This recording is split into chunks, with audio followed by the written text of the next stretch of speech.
आज के मुख्य समाचार। थाने कोर्ट ने अग्रिम जमानत देने से किया इनकार तो मेहता हो गई अंडरग्राउंड। भाजपा के मोहित कंबोज और 2 अन्य के खिलाफ धोखाधड़ी के आरोप में केस दर्ज। ईडी ने भेजा नोटिस तो कांग्रेस की अध्यक्ष सोनिया गांधी और गांधी की मुश्किल बढ़ सकती। अनिल देशमुख के खिलाफ सरकारी गवाह बनेंगे सचिन वाजे को कोर्ट की मंजूरी। मुंबई मीरा भयंदर शहर के कुख्यात और भ्रष्टाचार में लिप्त नरेंद्र लालचंद्र मेहता के खिलाफ एसीबी विभाग ने 8 करोड़ 50 लाख के भ्रष्टाचार के मामले में प्राथमिकी दर्ज की थी, जिससे बचने के लिए मेहता में अग्रिम जमानत के लिए ठाणे सेशन कोर्ट में याचिका दायर नंबर 1929/2022 थी, जिसे सेशन कोर्ट ने 1 जून 2022 को अग्रिम जमानत देने से इनकार कर दिया है, जिसके बाद नरेंद्र मेहता फिर अंडरग्राउंड हो चुके हैं। बता दें कि केस दर्ज होने के बाद मेहता फरार हो गए थे। नरेंद्र मेहता ने हाईकोर्ट का रुख किया और उन्हें 31 मई 2022 तक गिरफ्तारी पर रोक लगा दी थी, लेकिन आज सेशन कोर्ट ठाणे ने अग्रिम जमानत याचिका खारिज कर दी है, जिसके चलते नरेंद्र मेहता पर गिरफ्तारी की तलवार लटक रही है। बता दें कि मेहता के खिलाफ क्रिमिनल केसों की लंबी लिस्ट है। ज्यादातर केसों में मेहता ने गिरफ्तारी से पहले अग्रिम जमानत लेने की लत लगी हुई थी। इस केस में भी मेहता ने अग्रिम जमानत लेने की कोशिश की थी, जिसे ठाणे कोर्ट ने ठुकरा दिया और अग्रिम जमानत याचिका खारिज कर दी है। मिली जानकारी के मुताबिक नरेंद्र मेहता की पत्नी सुमन नरेंद्र मेहता भी फरार हो गई हैं, क्योंकि एसीबी विभाग द्वारा केस में मेहता की पत्नी सुमन नरेंद्र मेहता भी आरोपी है, जिसके कारण वह भी फरार हो गई हैं। अब पुलिस की तलाश जोर शोर की जाएगी ताकि मेहता को जल्द से जल्द गिरफ्तार कर कोर्ट में हाजिर किया जा सके, लेकिन मेहता गिरफ्तारी से बचाने के बम्बई हाईकोर्ट का रुख करने वाले हैं। ऐसा पहली बार हुआ है कि नरेंद्र मेहता अग्रिम जमानत देने से सेशन कोर्ट ने इनकार कर दिया है। ज्यादातर केसों में मेहता को गिरफ्तारी पहले ही जमानत मिल जाती है, जिसके चलते मेहता को पुलिस गिरफ्तार नहीं कर पाई थी, जिसके कारण सभी केस पेंडिंग चल रहे हैं। मुंबई पुलिस ने भारतीय जनता पार्टी की युवा इकाई के पूर्व शहर अध्यक्ष मोहित कंबोज और 2 अन्य के खिलाफ धोखाधड़ी के आरोप में प्राथमिकी दर्ज की है। एक पुलिस अधिकारी ने बुधवार को यह जानकारी दी। इस बीच कंबोज ने दावा किया कि यह प्राथमिकी फर्जी है और उनकी आवाज को दबाया नहीं जा सकता। पुलिस अधिकारी ने बताया कि एक राष्ट्रीयकृत बैंक के प्रबंधक ने पुलिस में शिकायत की थी कि कंबोज और एक कंपनी के 2 अन्य निदेशकों ने 52 करोड़ रुपए का कर्ज लिया था, लेकिन जिस उद्देश्य से यह कर्ज लिया था, इसका इस्तेमाल उसके लिए नहीं किया गया। उन्होंने कहा कि शिकायत के आधार पर यहां एमआरए मार्ग पुलिस ने कंबोज और कंपनी के 2 निदेशकों के खिलाफ भारतीय दंड संहिता की धाराओं 420 धोखाधड़ी और 409 आपराधिक विश्वासघात के तहत मंगलवार को प्राथमिकी दर्ज की। अधिकारी ने बताया कि मामले की जांच की जा रही है। कंबोज ने मंगलवार को ट्वीट करके आरोप लगाया कि शहर पुलिस आयुक्त संजय पांडे ने उनके खिलाफ फर्जी प्राथमिकी दर्ज की है। उन्होंने कहा कि यह सोचना गलत है कि बहुत पहले निपट चुके एक मामले में प्राथमिकी दर्ज करके उन्हें डराया जा सकता है या उनकी आवाज दबाई जा सकती है। उन्होंने कहा कि वह तथ्यों के साथ अदालत में जाएंगे। इससे पहले इस साल मार्च में शिवसेना शासित बृहन मुंबई महानगर पालिका बीएमसी ने उपनगरीय सांताक्रूज में उस इमारत को नोटिस जारी किया था जहां कंबोज रहते हैं और उसमें उनके फ्लैट हैं। बीएमसी ने यह पता लगाने के लिए नोटिस जारी किया था कि वहां कोई अवैध परिवर्तन तो नहीं किया गया। बाद में बीएमसी के एक दल ने भी इमारत का निरीक्षण किया था। तब कंबोज ने आरोप लगाया था कि उन्हें झूठे मामले में फंसाने की कोशिश की जा रही है। नई दिल्ली कांग्रेस की कार्यकारी अध्यक्ष सोनिया गांधी और राहुल गांधी की मुश्किलें और बढ़ सकती हैं।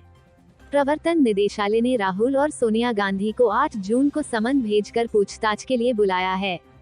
कांग्रेस ने बुधवार को दावा किया कि नेशनल हेराल्ड मामले में धन शोधन के आरोप को लेकर उनकी अध्यक्ष सोनिया गांधी और पूर्व अध्यक्ष राहुल गांधी को प्रवर्तन निदेशालय की तरफ से आया नोटिस बेबुनियाद है। यह पार्टी और उसका नेतृत्व डराने और झुकाने का प्रयास है, जिसमें वे कभी सफल नहीं होंगे। कांग्रेस झुकने वाले नहीं है। पार्टी के मुख्य प्रवक्ता रणदीप सुरजेवाला ने आरोप लगाया कि देश को गुमराह करने के लिए कांग्रेस नेतृत्व के खिलाफ कायरतापूर्ण षड्यंत्र रचा जा रहा है। उन्होंने आगे कहा, मोदी सरकार बदले की भावना में अंधी हो गई है। इस बार उन्होंने एक बार नई कायरना साजिश की है। अब प्रधानमंत्री मोदी जी ने कांग्रेस अध्यक्ष और राहुल को ईडी से नोटिस जारी करवाया है, जिससे साफ दिखाई देता है कि तानाशाह डर गया है। सुरजेवाल ने आगे कहा, हम डरेंगे नहीं, झुकेंगे नहीं। पार्टी प्रवक्ता और वरिष्ठ वकील अभिषेक मनु सिंघवी ने कहा, यह एक बड़ी बीमारी है। यह बीमारी विरोधी दलों को निशाना बनाने की है। कश्मीर से कन्याकुमारी तक विरोधी नेताओं के खिलाफ जांच एजेंसियों का दुरुपयोग किया जा रहा है। सिंघवी ने कहा, इन्हीं चीजों को लेकर 2014-15 से कार्रवाई चल रही है। आज इन्हीं चीजों को लेकर ईडी को लाया गया है। ऐसे मामले में धन शोधन का आरोप लगाया जा रहा है जिसमें धन के लेन देन की बात ही नहीं है। उन्होंने दावा किया कि प्रतिशोध की भावना के तहत जो आरोप लगाए जा रहे हैं उसमें कोई दम नहीं है।